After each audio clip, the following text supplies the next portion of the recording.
In a job interview, have you ever been asked the question, how do you deal with disruption? Did you say something like, oh, I love disruption. I am super resilient and adaptable. Honestly, I sort of thrive in change. Is it possible you were exaggerating just a little bit? Because hear me out. I don't know very much about you, but I am going to guess you don't even like when the TV show you're watching has ended and you have to find a new one. Disruption, unasked for change, no thank you. It's okay, it makes sense. Disruption throws us into something that humans are notoriously uncomfortable with. Liminality. It's the in-between. It's the space where what was familiar is behind us and the unknown lies ahead. I think of it as a hallway. Behind me is a door that has just been closed to the familiar, and in front of me is a corridor to who knows where. If you're like me, when you're thrown into that hallway, you instinctively try to rush forward, to escape, to look for your next door or your next certainty. But what if that hallway is not something to escape? What if you actually could be that person who deals with disruption well, all because you learned how to deal with liminality afterwards? I say this as someone who has been living in that hallway for over a year. I have remained in liminality long enough to have learned that there is important work to be done there. I want to tell you about that work and why it's so important, but first I need to explain how I ended up in that hallway to begin with. My name is Brianna Clark-Schwelm. I am the Executive Director of the North Carolina Global Health Alliance, a nonprofit organization committed to advancing our state as a center of global health. Every day, I have the privilege of working with the organizations and the professionals who are making our world healthier. They strengthen health systems. They get critical medicines to hard-to-reach places. They stop disease outbreaks before they spread. This work prevents crises, stabilizes communities, and quietly supports the conditions that allow our world to thrive. Now, I have seen firsthand how this work can positively impact the lives of individuals, communities, and entire nations. But most people do not have to think about global health very often because when it is stable and working well, it is mostly invisible. Even our biggest wins can go completely unnoticed. For decades, much of that work was supported by U.S. foreign assistance funding, funneled through the United States Agency for International Development, known as USAID. North Carolina, a powerhouse in global health, was the fourth highest recipient state of USAID funding per year, receiving just about $1 billion in 2024 alone. This money went to our universities and our organizations that were researching and implementing solutions to some of the world's toughest challenges. But early in 2025, that stability disappeared. Our government abruptly paused all funding associated with USAID. Thousands of programs were terminated, and the agency was ultimately dissolved. Health centers, serving some of the most vulnerable people on the planet, had to close their doors to patients the moment they received the call from their American counterparts. Partnerships that had taken decades to build unraveled overnight. Some studies suggest that just 1 year after these funding disruptions first took place, over 700,000 people, most of whom were children, have already died. the economic cost is also staggering.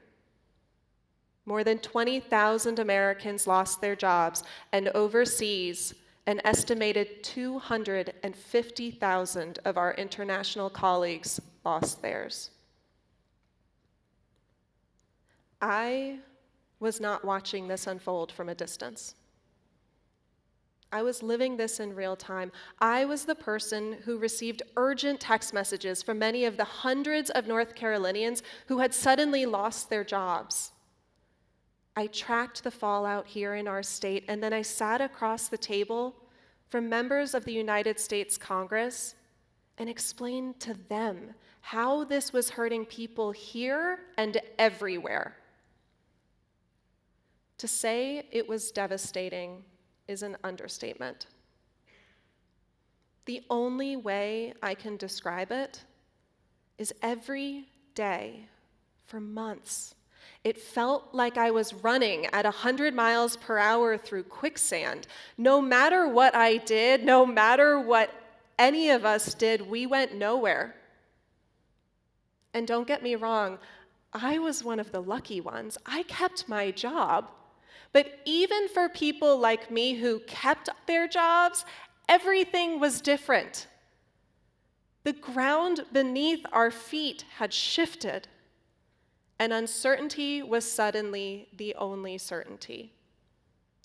Our entire community, not an abstract industry, a community of people who had dedicated their lives to service, had been thrown unceremoniously into that hallway in between. And I am here to tell you, the in-between does not feel poetic when you are inside it. It feels scary. It feels destabilizing. It feels like a chapter you just want to get through as quickly as possible. But that is the instinct that's important to challenge. Let me explain why. Earlier in my career, I did work in service of survivors of domestic and sexual violence. Those years shaped how I think about control and power, loss and recovery. But if there's one lesson from that period that feels particularly relevant today, it's this. When someone has had their power taken from them, the most important step forward is reclaiming agency. I want to say that again. When someone has had their power taken from them, the most important step forward is reclaiming agency, not because it erases the harm, but because self-determination is the key ingredient to a new beginning.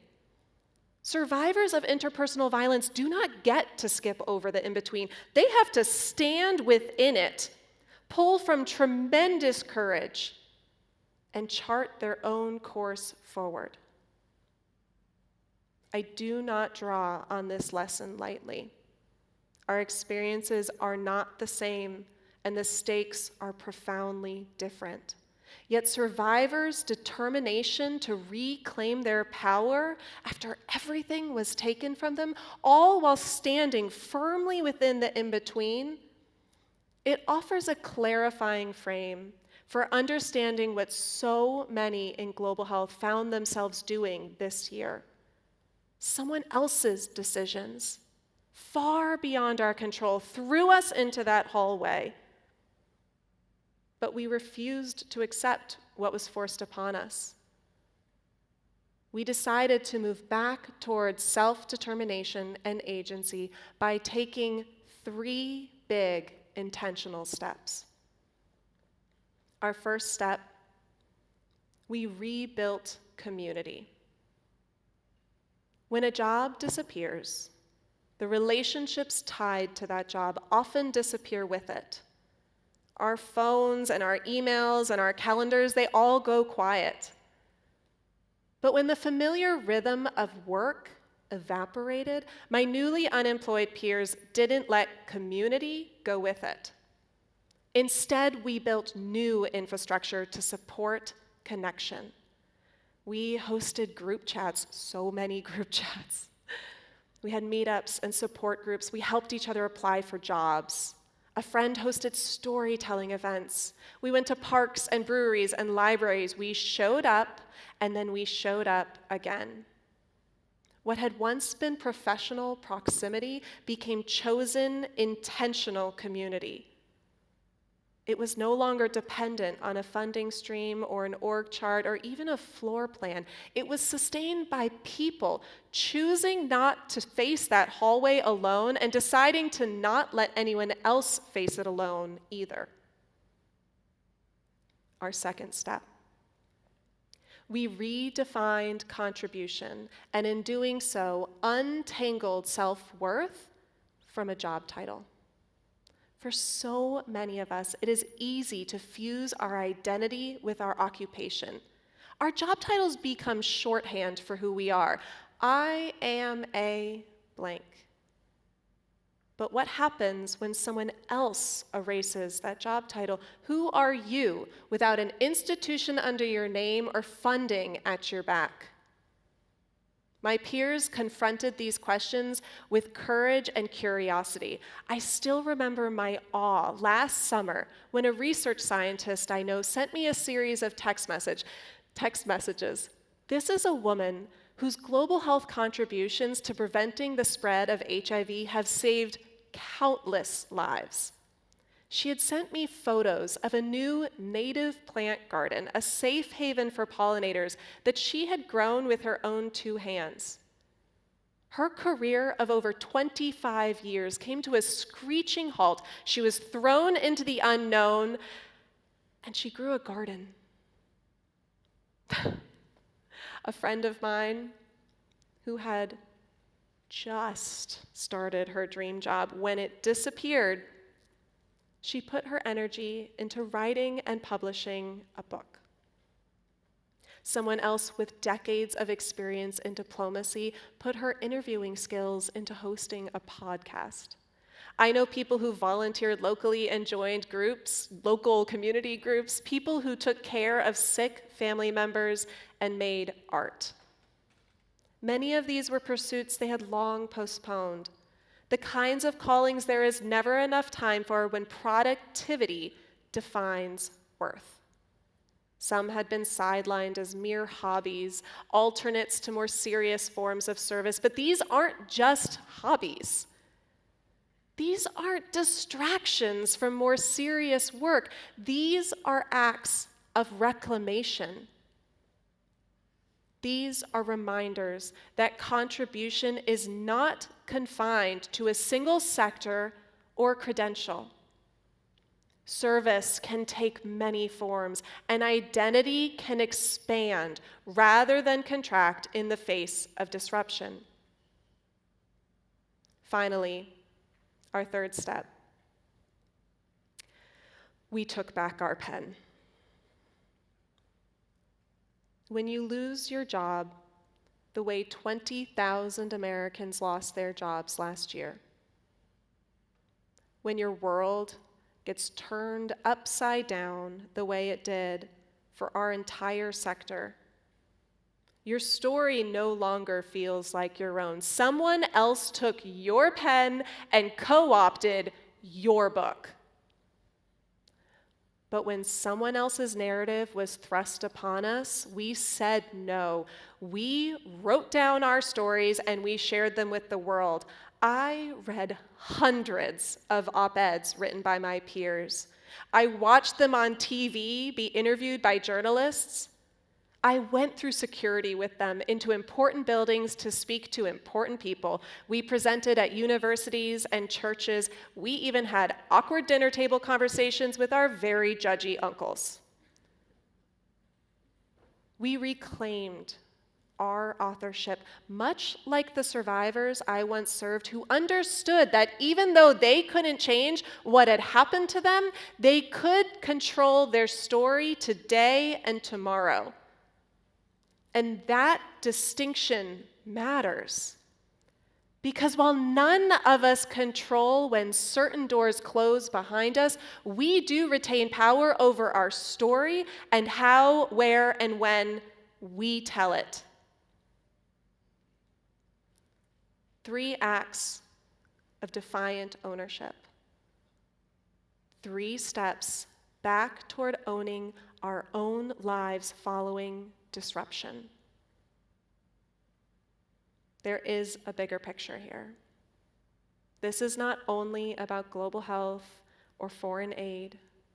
This is not only about acing your upcoming job interview. This is about the era we are all living in. Change is accelerating. Institutions and norms are being thrown aside, and entire sectors are being reimagined before our eyes. The stability many of us assumed was permanent is proving to be more fragile than any of us could have expected. Disruption is coming for us, and how we respond will matter. Global health and foreign aid, we may have been the first, but we certainly will not be the last. You will face disruption at some point. And when you get there, when you're in that hallway, you are going to want to run. Resist that urge. Learn from our story. Learn from the countless survivors who came before us, who proved that the in-between is not an error in your life. It is the place where you decide what comes forward with you and what stays behind. It is where community is chosen rather than surrendered. It is where community is chosen rather than inherited. It is where contribution is defined rather than prescribed. It is where authorship is claimed rather than surrendered. Stand in that hallway long enough to remember that even when forces beyond your control close doors behind you, your life is still your own. Your future is going to be written in that hallway. Be sure you're the one holding the pen. And if you do that, I assure you, the next time someone asks you how you deal with disruption, you won't have to exaggerate. Thank you.